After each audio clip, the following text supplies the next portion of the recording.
রংপুরের মানুষকে অনেকে বলে তারা নাকি বোকা, তারা নাকি মফিজ। আরে বেটা, এই রংপুরের মানুষ না থাকলে দেশটা সেকেন্ড টাইম স্বাধীনিত হতে পারতো না।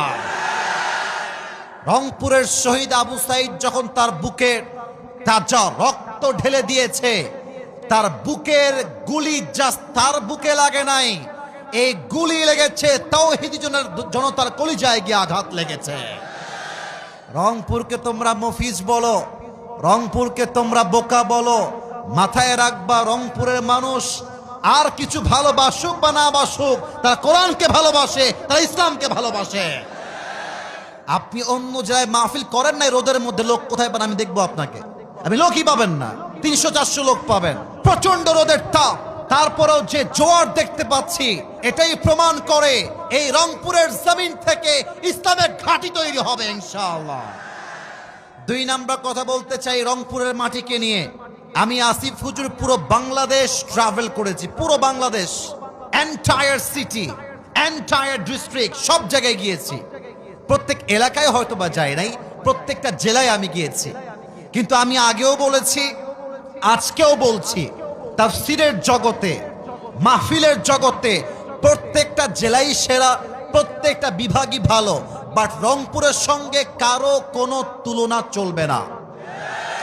এখানকার মানুষ এমন জোশে থাকে, এদেরকে যদি জিহাদের জন্য ডাক দেওয়া হয়, এটা আমার মনে প্রাণে বিশ্বাস, অসংখ্য যুবক বুকের তাজা রক্ত দেওয়ার জন্য প্রস্তুত হয়ে যাবে।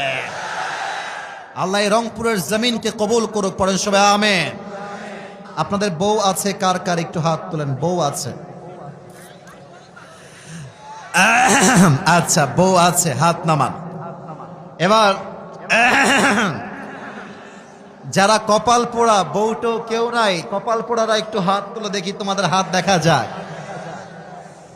ইন্না লিল্লাহ। আপনাদের কারো বউ নাই? আমি বিশ্বাস করি না।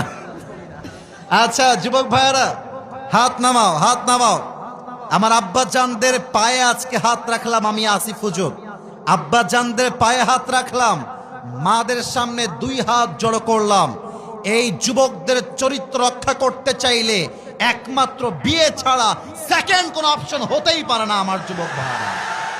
এদেরকে R15 দিয়ে খুশি করা যাবে না, iPhone 16 Pro Max দিয়ে খুশি করা যাবে না। এই যুবকরা খুশি হবে একমাত্র চরিত্রবান দিনদার মেয়ে বউ হিসেবে পাওয়ার মাধ্যমে। আব্বা বোঝে না রে, আব্বা বোঝে না। আব্বারা বলে যে বাবা নিজের পায়ে দাঁড়া, দাঁড়িয়ে তারপর তুই বিয়ে কর।